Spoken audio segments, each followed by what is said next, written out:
A measles outbreak in San Diego and a courtroom victory for an autistic girl have rekindled the long-standing debate over childhood immunizations. In San Diego, 12 children last month came down with measles. 9 had not been inoculated against the virus, and 3 were too young to receive the vaccine. In Atlanta last month, the government conceded that childhood vaccines worsened underlying medical problems in a 9-year-old girl who became autistic. I'm Jeff Raymond, medical writer for the Oklahoman, and I'm speaking today with state epidemiologist Dr. Kristy Bradley about immunizations. Dr. Bradley, thank you for joining us. Thank you. Dr. Bradley has a veterinary medicine degree from Iowa State University and a master's degree in public health from the University of Oklahoma. It's a pleasure to be speaking with you. I would like to direct the first question to you. We also have with us Don Blose, Chief of the Immunization Service for the State Health Department. Dr. Bradley, immunizations have wiped out diseases such as smallpox and polio. Are public health stakes as high for currently recommended immunizations as they have been in the past? Yes, they are, Jeff.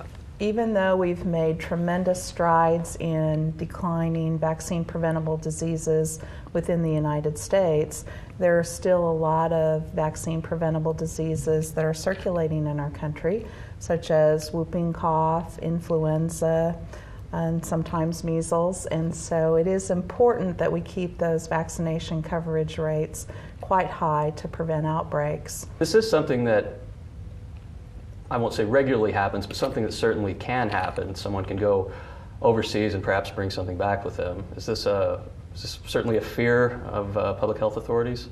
Well, it's definitely a fear, and it's one that has come to fruition. We have little cases of situations where measles, for example, is brought into a community from parents going over to China or to other countries to adopt a child and then bringing that child home while they are in incubation period for that disease. And then if we have some susceptible persons within the family, we can see a mini outbreak. Seems as though a growing number of parents are seeking fewer immunizations for their children or foregoing immunizations altogether. How do public health authorities respond to this trend? You know, it's a tragedy when we allow fear to govern our circumstances, and so, you know, one of the products of fear is just misinformation. And you know, today we live in a world where information is rapidly disseminated, but you don't have to look very hard and very far to see misinformation about immunization. So we would definitely urge parents to be informed and think that will take away a lot of this issue. Vaccines are safe, vaccines are effective, vaccines are necessary, and vaccines are the right decision for parents to make. For those who choose not to have their children vaccinated, it sounds as though there may be a certain complacency regarding diseases that perhaps haven't been seen, or the end result of diseases that haven't been seen for a while. Is that the way you see it? That's really the way I see it. And the other thing is, you know, this concept of herd immunity, which Dr. Bradley may want to talk about. I mean, we've done very well. We're a well-vaccinated population in the United States. But you don't have to look very far. You know, you go to many third world countries continue to have issues. Measles, which we talked about earlier, that was imported to San Diego. I mean, it's out there and exists, and it's still a leading cause of death worldwide among the infectious diseases. You know, as late as 2006. To what degree should parents be concerned with? Remind me how to say that again? Thimerosal. Thimerosal, thank you. With thimerosal currently in immunizations in previously administered immunizations, to what degree is this a legitimate concern among parents, and to what degree is this overblown? Well, first, let's just explain what thimerosal is. Please do. Thimerosal is a mercury-containing preservative that has been used in vaccines for a number of years. This is especially important in multi-dose vials of vaccines. The thimerosal preservative has been in the process of being fairly rapidly phased out of vaccines since 2003. So currently, we only have just a few, primarily the multi-dose influenza vaccines, that still contain thimerosal. There have been some parents and some groups of persons who were concerned about a potential association with thimerosal in vaccines in the development of autism. To address that concern, the medical and public health communities launched a number of very large scientific studies to look at this issue. Over 16 studies were done.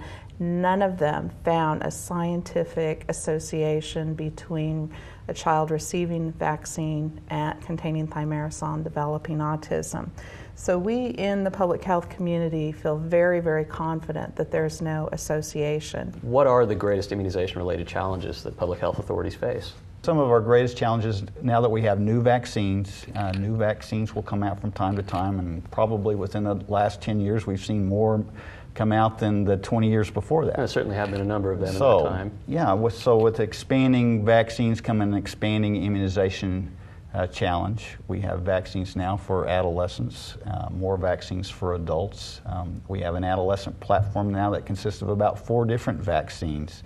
Getting these kids back in the clinic, when you become 13 or so, you're a lot less likely to want to go to the doctor's office unless you're just desperately sick. And right. So, we need to find ways to increase access to clinics for this particular population. Other challenges, I think, flu, improving our population that's protected from flu every year. That certainly is a concern every year. It is, and hopefully every year we'll have a great match for the vaccine against the strain. But that's a disease that is extremely dangerous to some individuals. I mean, it complicates all of our lives. If we get it, it's going to knock us out for at least a week or longer period. What are some successes you've seen? Obviously the number of senior citizens who receive flu vaccines has gone up. What are some other stories like that? I think a lot of people would be surprised. I mean, in general, Oklahoma is among the top 10 states. We always hear we're on the bottom, but right. In general, we're among the top 10 states in terms of influenza and pneumococcal vaccine for pneumonia. But another recent success is our childhood immunization rates, the primary series for vaccines among children at about age 2. We greatly improved. We have 80% of our children in this state that are fully vaccinated against those primary diseases. We rank number 25. We've improved to 25th in the nation.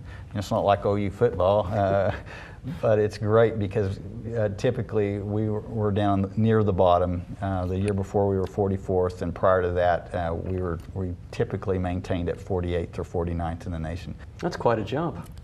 But how did that come about? That can't be easy to go from year to year and make that kind of improvement. If you look at the national schedule, it's all over the map in terms of what vaccine should you give and what ages is it recommended for. But we took a simplified approach. We call it OK by 1 immunization schedule that provides full coverage for children as soon as they turn 1 year of age. So all their 2-year shots are given by then. A lot of our providers have adopted that schedule. We also have a program called Vaccines for Children program, which was instituted in the mid-1990s, and basically it allows us to help distribute vaccine to children that may not have insurance or they may be underinsured. Their insurance doesn't cover the vaccine. You had said over the last 10 years that the number of vaccines had increased, and there is every indication that will continue. What vaccines do you think the future will bring?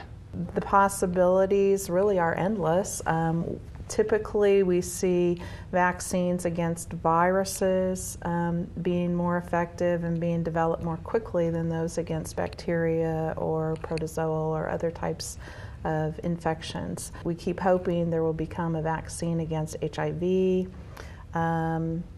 tuberculosis, malaria, or dengue, because if you look worldwide, those are the diseases that are having the most impact against most of the people that inhabit our planet. Another thing is vaccines against cancer that can prevent cancer, and a very recent example of that is the HPV vaccine, a vaccine against the human papilloma virus that can set up the conditions for women to develop cervical cancer. Well, Kristy Bradley, Don Blose, I appreciate you coming and talking to me. Thank you. Thank you, Jeff. It's a pleasure to Thanks, be Jeff. here.